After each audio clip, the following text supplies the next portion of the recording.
What's the Car Talk podcast? Hello and welcome back to a new season of the Car Talk podcast, a show where we talk about the latest transportation opinion and car news. Obviously, joining me today is Matty, back again for a new year of podcasting, aren't we now? I have been commissioned for a second season of the the Car Talk podcast. Always get it mixed up. Indeed, and if you might have noticed our new jingle at the beginning, and we've done a few changes to the podcast for this year, haven't we, Matty? Yes, keeping it fresh, keeping it. Indeed. The free viewers entertained. Exactly, and that's, well, the jingle is one of the things that are new. We've also got like new little games we'll do every month that, you know, like we'll explain them when we get there, but got that. We're also going to focus on like guests as well. Like when we get guests on, we'll focus more on them. Yes. Yeah, that sort of thing. Just a quick word on guests. If you're watching this and you are interested on being in the podcast, we do have sort of a really fine line between people who have a story to tell and people who just want to come on and like just chat, sort of not rubbish, but you know, we need, if you want to come on, you've got to sort of be able to hold a conversation, which is why if you have asked us if you can come on the podcast and we've sort of shied away from it, that is why. But preferably if you are a person in the car world, or if you are Rebecca Jackson, you can come on.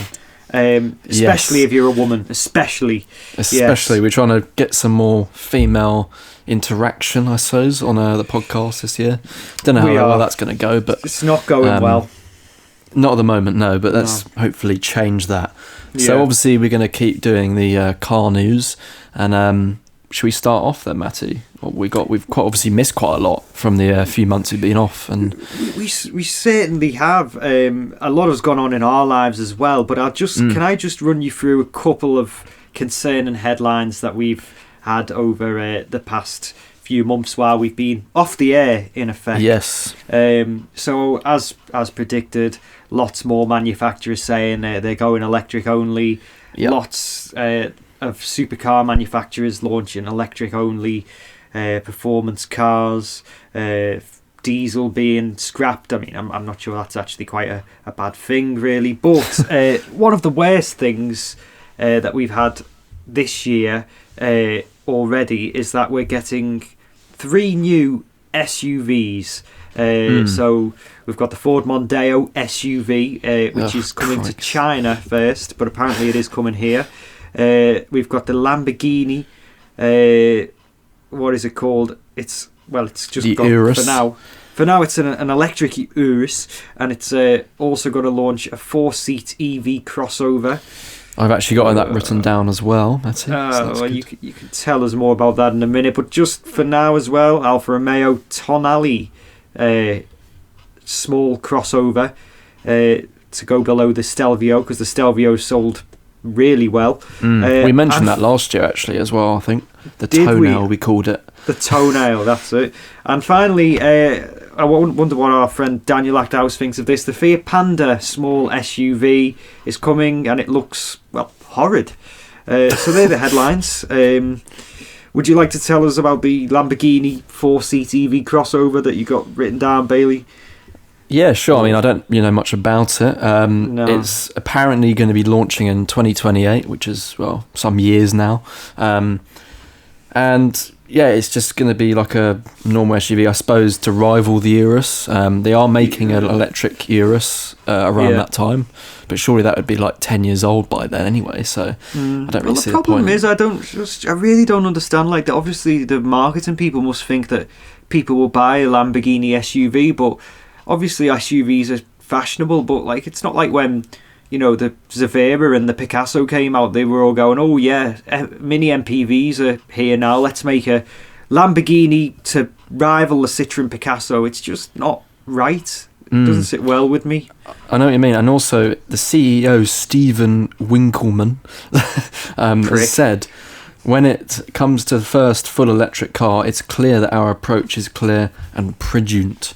I don't think it is, because why would you want another SUV in the market? Just make something interesting like you do Lamborghini. Yeah.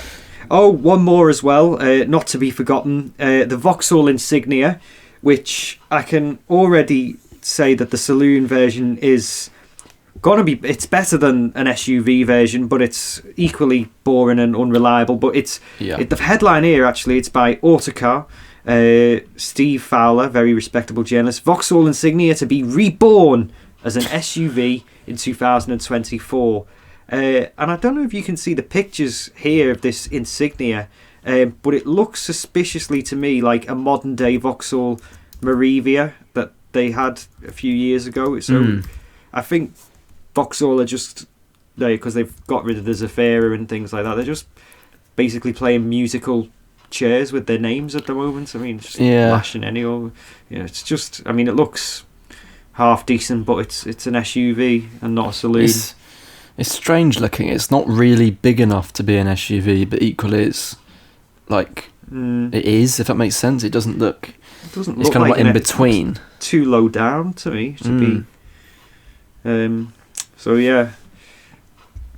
Well, interesting. I'm sure you got this as well, Matty. The RAC adds a new Renault Zoe to the fleet. I'm not interested. I'm not interested either. First one of the season. Mainly because my ex drives that car. That's it. But I mean, I suppose it's quite interesting. But they only do 200 miles. And what if you've broken down in, like, I don't know, Scotland? They have to drive over the mountains, and it's not the sort of car for that. Does it say as to what this is for? Because so there's a guy changing a tyre there with his Zoe, but I thought, so the RAC now, if you've ran out of electricity in your electric car, the RAC vans have the technology to charge you up within 30 minutes. Is that what it is? Something like that. But I thought, well, the equipment I think is quite big, so it doesn't look like you get that in a Zoe. And even if you could, then you wouldn't have much room for anything else. So yeah, but it's a bit strange they've chosen like one of the smallest hatchbacks for like repairing other vehicles. It's not going to be towing your Land Rover home, is it? Let's be honest. And I don't think. And the thing is, when you phoned them, okay, and they pull up in that, you're going to be like, really? Yeah. You're going to be like, am I actually still going to get home tonight or not? Yeah, you've waited all day on the side of the road and, hey up, with me Renault Zoe, I've just come, sorry, I had a job in Prestatyn, I've come to get you. Oh, what are you going to do with that, mate? Seriously? The brightest orange as well. They couldn't pick a worse colour. Oh, yeah, well, I don't think anyone's going to buy one of them second hand when they finish with them, are they? Well, I know someone that has, but never mind. I've got another bit of news, which is quite interesting, but it's a bit random. Go for it. The recent Corvette they brung out, as in the most recent one, the 2020 version. Yeah. Well, this year marks 70th anniversary for the Corvette, which is quite cool, and they've made a special edition Corvette, which is basically just black and red, or like white and red. It's got like a different sort of style-wise. It's the same car practically. It's basically just got a few different styling bits and add-ons and things. It looks nice. Available from 2023. Petrol? It is, obviously. Oh, brilliant! Same engine as the previous one. So yeah, looks quite nice. Looks nice, and it's a convertible, so it's a roadster technically. You can take it down the shops. Yeah, indeed. Speeds, prices, do we want to do any of that? I mean, yeah, this is why I stick to the crap, basically, because I never know what to say about these sort of things, but it's got lots of 70 sort of badges on it and things like that. It's just sort of, I suppose it's just one of those cars. It's like when when like, I'm trying to think of them. When Mazda did that 10th anniversary version of the MX-5, which I actually looked at buying because I found one really, really good price. It's like that. It's just, just to mark their sort of years of doing it, which is cool. I like the look of it. I've always liked that Corvette. And yeah, that's all I've got to know about it. It's pretty much the same car, just with a few extra bits. Of course, the big news as well, if you buy a Corvette and you're driving it around to the shops, as we mentioned, is that there's been huge changes in the highway code since we've been away. Do you want to lead with this one, Bailey? Because to be honest with you, I've forgotten what they were. Sure. I mean, I was actually going to mention this next. That's perfect transition there, Matty. A nice bridge there, yeah. Thank you. So yeah, they've got new driving laws for 2022, and all of them I'm not interested in, as you'd think. So the first ones are basically pedestrians and cyclists are going to have more priority. And I actually saw a picture of like the new highway code. So, for example, when you turn into like a new road or a junction, and there's a pedestrian way, and you have to wait for them to cross instead of, going down that road, even if there's no zebra crossing, which is a bit like, that's just asking for disaster in my opinion. And then apparently cyclists now have to ride in the middle of the road so that they're visible. Not that they weren't already. Christ. They're wearing the brightest bloody costume in the world. They can ride two abreast as well, can't they, on the road? That is really the most annoying thing ever, because it's like, all right, you'd still be visible if you were single file, and it's just, it's basically the equivalent of parking your car outside the school gates on the zigzags. It's just selfish. Literally. And actually, I don't understand why the government want poor people to be more priority. If you're annoyed at a car, get a car. I'm joking. But I mean, I understand why they're doing it, but I don't see why pedestrians or cyclists would have priority, even though, I don't understand. But that's one of the new rules. I've got two problems with this whole, especially the pedestrian thing, actually. Because the first one would be for me is that, first of all, life gets in the way, so nobody is gonna turn into a new road and prioritise a pedestrian. And if I were to do that, if I was to turn off a main road, for example, the road into my mum and dad's house is off a main road. If I was to stop in the corner there and let a pedestrian across, I'd get rear-ended and fly over the central reservation. Well, exactly. And you've got to think about London as well. Like, if there's so many, I struggle already. I mean, that's with traffic lights and stuff. And there's just, like, you can imagine people just going to be running out on the road. Like, it literally, you won't be able to go anywhere. The second thing is as well with pedestrians. I mean, you can say what you like about cars. Like, you see all those people on social media who say, well, if cars came out today, they'd be banned because they're unsafe, and all the people who've died and all that. Well, pedestrians are the most unpredictable people ever, and especially when they're drunk. Cars are the most safe they've ever been at the moment, so that's a complete lie as well. But if a drunk pedestrian walks into the road and you're not, there's no pre-warning at all. Like, I mean, already if you run someone over, fair enough, you've ran someone over and you've potentially seriously injured them, but even more so, the car driver, if you were to hit someone, has not got a leg to stand on, and I don't think that's necessarily right. Anyway, so going back to the new driving laws, so that's one of them. The next thing is stricter rules on mobile phones, which is fair enough. Local councils, this is an interesting one, local councils could enforce minor traffic offences instead of the police. But I don't really know how that was going to work. Well, all motorists. This is another interesting one. I don't understand how this is going to work, especially in London. All motorists banned from parking on pavements, which is just. Oh my god! Right. I don't how. I've had this debate with so many people on Twitter. It's unreal. So it's like, okay, well, do you want? Okay, I'll either park on the pavement and use half of it considerably, or I'll park not on the pavement in my tiny little car, and someone will park in their big car on the road, and basically when your dying nan is wanting an ambulance or burning in a burning building, the emergency services won't be able to get through, and I say, which one do you want? I mean, I would be some guy as well. Can I just say this? some guy sent me a picture of bad pavement parking, like someone parked on the pavement, which was actually a picture of round the corner from my house. Really? So I replied and said, okay, is this such and such a road? He said, yeah. I said, okay, I know that road, and you're not going to be able to park on the road without blocking anybody off. So basically, again, I'm right, you're wrong. Let's move on and change the highway code. I'd actually be totally fine with that if they were to make new parking spaces or new parking complexes, which they're not going to do anyway, because why would they? Because they hate cars. The basic thing is the cars are too big, aren't they, these days? Yeah, basically, that's actually the manufacturer's fault, because they keep making unnecessarily large SUVs, especially for the UK at least. Yeah, 100%. Next thing is, it says 5-year delay on new smart motorways, which I'm happy about.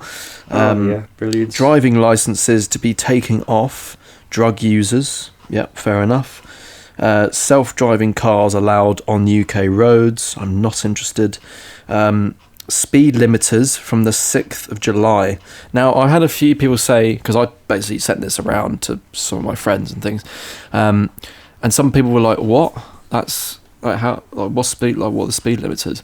And I said, I think that's only on the new cars that they make. So from July, it's from all the new models of cars, which is good, because I'm going to continue buying an old car. Same.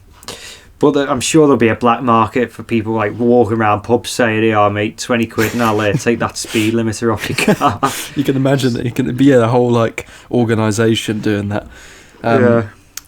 Carrying on, they've got so they got new clean air zones. So that would include Manchester, Bradford, and more. So I'm assuming Liverpool as well would probably be affected. Yeah, the main cities. Closer. It's scary though. Have you seen all the great cars that have been scrapped because people can't afford to pay £15 a day to run them? It's really sad. This is from the London one. Yeah. This is an interesting one. It says here, electric car grant to be cut, which actually is a bit stupid, because surely the government are encouraging people to buy electric cars, but if they're cutting it, then that's going to make it more expensive. But I think at this point they're saying, well, we've got 8 years left. They've got no choice. They're going to have to buy one sooner or later. So yeah. This is an interesting one. Nurses to be able to determine if you're fit to drive rather than just doctors. New homes to have EV charging points fitted by law. Rule changes on what you can tow, and ban on red diesel and rebated biofuel. So that's all of them. It's basically all dreary. It really is. I'll tell you something else dreary. Or actually, is it dreary that someone's saying this, or is it just like, really? I knew about this, but basically, experts have said that measures need to keep older drivers safe. Measures what? We need measures. We need to put in measures to make old drivers safe, because they've predicted measures? Well, they don't know, but they've predicted fatal car accidents involving drivers aged 70 to 79 are expected to rise by 40% over the next 20 years. And one of the things actually that they've suggested is an eyesight test. But I've actually had an idea for this, and I don't know if you'd be on board with this, Bailey, but what about if we gave these people, like, say they like get to the age of 60 or something, and we say, okay, well, you can have this special pass for free. And old people like free things, don't they? So you say you can have this for free, and it means that you can get on the bus without having to pay any money to the driver, and you can go to the place that you want to go. So we keep death off the roads. I actually think that's a great idea. It's a brilliant idea, isn't it? It is. Why don't we run the country, Matty? We should actually run the country. Because what I would set out to do is that idea. That's definitely a good one.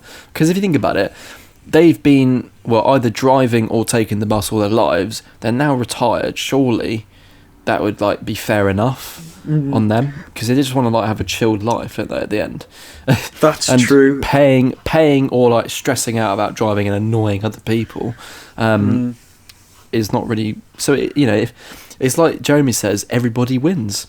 Everybody wins. But I thought of another one where if you're disabled and you have to sort of drive, then firstly you should get like a test again to see if you're fit enough to drive before you get your mobility car. And then when you come to look through the magazine of the mobility cars, there should not be a choice of I don't know, Nissan X-Trails, huge big cars that you have absolutely no capability of driving because, well, you can't. So there we are. I think that's all the car news. Have you got anything else, Matty? I've got one more thing just to say that if you are interested in spending £26,000 on a car that is, well, a 3-in-1, it's an SUV, it's an estate, and it's also a saloon, and you want it to be a plug-in hybrid, and you want it to be luxurious, then Citroen have launched the Citroen C5X, which goes on sale soon.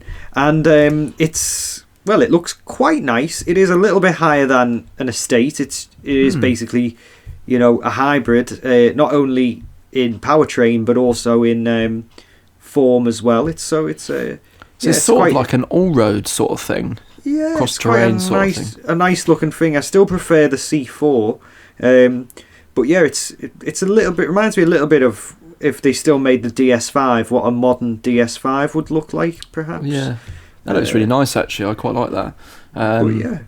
Typical. I say the actual interiors. That's that's obviously taking inspiration from Peugeot. The new Peugeots. You can see a bit of that in there. But overall, quite like the design of that. It's quite modern. I do. It is a bit like Citroen have tried to please everyone, and try to gather all the different types of cars into one. But hats off. I'm beginning to like Citroens again. What's the engine on it, Matty? Do you know? Yes. So you can. Another thing I like about the C4 is that it's got a petrol, diesel, electric and hybrid.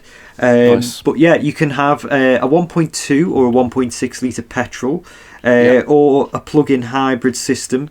And actually with this one, I don't think that this is available in a diesel. But the C4, like I've said, available in a diesel, and I think that's probably because the French, I assume, still do like their diesels. They always have done, haven't they? So, but yeah, that is available now or soon. Yes. Nice one. News done. Should we move on to our new addition to the Car Talk podcast, which is our two little games that we do a month? This is going to be a monthly recurrence, I think. Yes. Matty, would you like to explain the two different games? Because I'll probably just explain it completely wrong. Well, the first game that we've got, and I thought of both of these, by the way. It wasn't me. It was Matty. In my wisdom, I should have given you credit there. That sounds really bad, doesn't it? But anyway, the first game is a game called Autostar.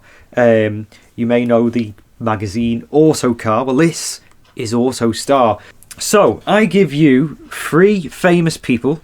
Yeah.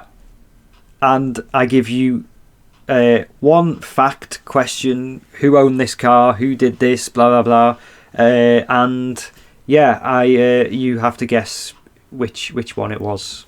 Sure. I've also got one as well, so we can maybe do both of them just to demonstrate what we're going to do every month. Because I'm assuming one of us will do one of the other every month, but I suppose I've done both, so we can do one. Sure.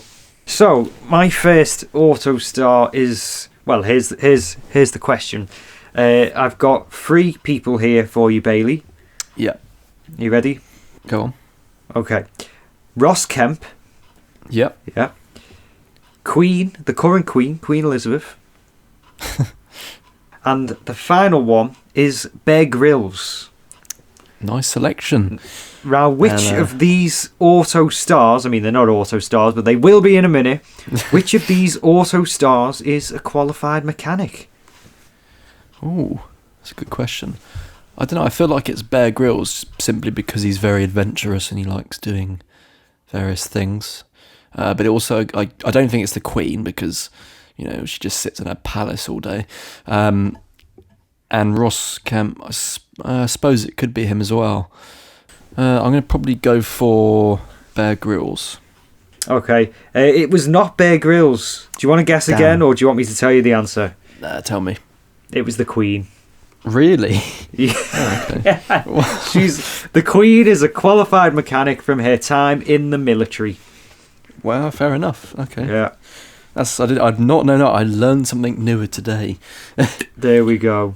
Well, I've got an interesting one for you, Matty. This is, okay, round two. So the three celebrities are... These are proper big celebrities. Tom Holland, Gordon Ramsay, or Brad Pitt. And the question is, which of these celebrities owns one or more Ferraris? Right, okay. I'm inclined to say Brad Pitt because he's probably the richest out of those people. Yeah. Tom Holland is about 12, so I don't actually know if he can drive. Gordon Ramsay could be a dark horse. But then I imagine Gordon Ramsay, although he's quite, you know, the sort of big I am on the outside, I don't know actually if he actually lives a very humble life and drives, you know, just a nice Jag or something. I don't know. But I'll go with me gut and say Brad Pitt. Oh no! Okay, it was Gordon. Oh shit! He's got. I think he's got like 2 or 3 Ferraris. I know he's got a Monza SP2. He's also got an LFA. Sorry, not LFA. LaFerrari. LaFerrari. He's got Lexus. It's been too long. It's been too long. And I think he's got another Ferrari. And he's actually really into his cars. I watched a video of him doing like a track day. Yeah. He's got like a big collection of cars, which is quite cool. So there we are. That's him. So what's the next game, Matty, that we've got? The next game that we have is Scrap, Drive and Own. And this is basically the podcast version of Snog, Marry, Avoid. So, as you can imagine, I give free cars, or we give each other free cars. The first one you have to say that you've got to scrap. This is a hard one, especially if you've got 3 really good cars, but you have to scrap it. The second one, and this is good if you don't mind the car but wouldn't want to own it, and it's just that you have to take it for a long drive, maybe take it on a camping trip or a long trip. Basically, you just have to drive it. You don't have to own it. And the other one, own. You have to own the car. Well, basically for, you know, eternity. And this would be good if the car that you really wanted was there, and the other 2 you weren't too fussed on. So I haven't got any for this week. Yeah, I haven't got any for this week. But if you'd like to give me your selection, Bailey, then I will dissect. So the 3 cars that I've chosen they're fairly modern. They're all sort of coupes, saloons. Cool. Just so I went for that theme. But I don't know if you're going to like any of the options because they're quite like high performancey. So the first one is BMW M2. The Mercedes AMG GT 63S, or the Alfa Romeo Giulia QV. Give me the Mercedes one again because I need to Google it. So the Mercedes is the GT 4-door AMG one, so it's fairly new. That's the big. It's the big saloon. It's like the C class, but it's bigger and it's got like a big wing at the back. I like. It's almost like it's quite high up as well. It's almost like a crossover. Well, sorry, all road type car. Well, my answer for drive was gonna be the M2 because I know how good the M2 is. Yeah, and I've seen this mech. Sorry, my answer for own was gonna be the BMW M2. Cool. And now I've seen this mech, I might own that. I couldn't scrap an Alpha. So it's a probably say drive the Alpha. Yeah. The AMG, yeah, I'd have to drive the AMG GT. Own the AMG GT, and scrap the M2. There's loads of M2s. You know, one down wouldn't make a difference. That's true. That's my final answer. That's a good selection. I don't really know what I would choose for this. Like if I was going to do it myself, I suppose I've always wanted to drive an M2. I probably would own one out of the three. Yeah. Most likely to own them out of the three. So I'd probably say the BMW M2 is the one I'd own. I don't know. You couldn't scrap an Alpha, Bailey. That's the thing. So, I mean, I've driven an AMG I've driven the C-Class AMG, and that's fantastic. But I don't know if... I mean, I assume that's a bit different. It's got a four-wheel drive system. It's higher up. It's bigger. So I suppose because I've driven an AMG before, I'd probably scrap that AMG. Simply because I don't really see it as like it's kind of like one of those one-off AMGs. It's sort of not as relevant. But it's a tricky one because I like all cars. I like all those three. So there's that. So I think it's time to move on to our theme for this podcast. Yes. You ready for the theme, Bailey? Yeah. I think I know what the theme is. Well, yeah. We both Big know news. what the theme is. Big news. One of the biggest news stories that we haven't mentioned yet. While we were away, the announcement came that DRIVETRIBE is to close down its its pure sort of concept, which was to be able to make your own sort of stories and posts, and the social media aspect is going, isn't it? Yeah, it is quite sad actually. It is slightly sad, and actually at first I was thought, well, does anyone still use it? And it turns out actually from car Twitter that people do still use it and are actually quite sad to see it go. But what are your thoughts on why it's failed? I suppose it's a couple of reasons. I suppose the YouTube channel's kind of taken over, and that's got a really good following. So I suppose they can do like a lot of the stuff on there. But I think the actual writing part, the actual your own sort of articles and writing that sort of thing is, that's what's going to be the big hit, and that's going to be it's quite an annoying thing to like take down, isn't it? Or take away from people. Because I know Daniel writes on DriveTrib, and I bet he's a bit annoyed about that. Yeah, we couldn't go a podcast without thinking of what Daniel Afterhouse would think about a certain issue. But it is true, I was thinking about him, because I actually used to write a few bits for DRIVETRIBE not too long after it sort of came out. And I kind of stopped because I think possibly I gave up too early on it and about getting a following and things like that. But I kind of stopped because it was only benefiting me. I just enjoyed writing a few pieces and things like that. But I wasn't really getting anywhere with it. My YouTube channel was pretty small at the time. It sort of stayed the same size for about like 5 years, and then the past 2, it's sort of, as we know, gone up a little bit. But same in mine. the problem is, like, I was thinking about this, like the main, like a really good thing for my YouTube channel was when I joined Instagram and started posting on there. But DRIVETRIBE, it was, well, I basically couldn't gain any traction on it at all, even though like the what are they called, the heads of the tribes, they were like sharing my thing to their tribe and things like that. But I just don't think there was a lot of engagement on there. I know what you mean. I did feel like it was quite dead. Like I had the app for a while, and I set up an account just because I enjoyed reading sort of loads of articles on new cars and new car news. And I remember doing a few of those like little quizzes that they made. I remember them. Those little things. They were quite fun to do.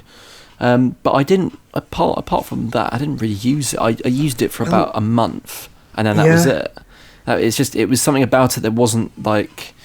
It wasn't enough, if that makes sense. It was very hit and miss for me. Like you could never find what you were looking for, because it was very easy to find your tribe quotation marks, but then that was no guarantee that what people had put on there would be something you'd want to read. And then of course, obviously, it's owned by Clarkson, Hammond and May, so I was always trying to see what they were writing, and again, it was pretty hit and miss, and you could never really have a reason to go on it. Yeah. And of course, like, people now, myself included, our attention spans aren't as high as people who are older than us, so Pretty much everyone like that now. sit on the toilet and watch a video rather than sit on the toilet and read somebody's column in the tribe that you're following. So yeah, it got a little bit, sort of just no reason to go on there. Yeah, I mean, I suppose that's partly the reason why they've shut it down. Maybe they saw that themselves. I don't believe the reason why they said they're shutting it down. Do you know what the reason is or not? Well, they said on the thing that that due to a shortage of people wanting to do adverts on there because of the pandemic, they can't carry on, and I don't think that's true. No, I think possibly some shareholders, possibly Clarkson, Hammond and May, have lost confidence in it and sold their shares and the companies went down or something. Possibly. But yeah, what else was I going to say? It was a little bit sort of neither here or there, like the layout of it and all that as well. I remember JM on Cars saying like it was a bit sort of clunky, and I thought it was really like a confusing app to use, I felt as well. Yeah, it was actually a little bit mad, wasn't it? That's probably partly the reason why I didn't go on it as much, because it was just like, it was quite, it was not very user friendly. No. It was kind of like a bit of mismatch of different things. Like, I was trying to find something and it was like, where the hell is it gone? Well, I'm looking at my notes here, and the top bullet point I've got is it was shit. But I think that's a little bit harsh.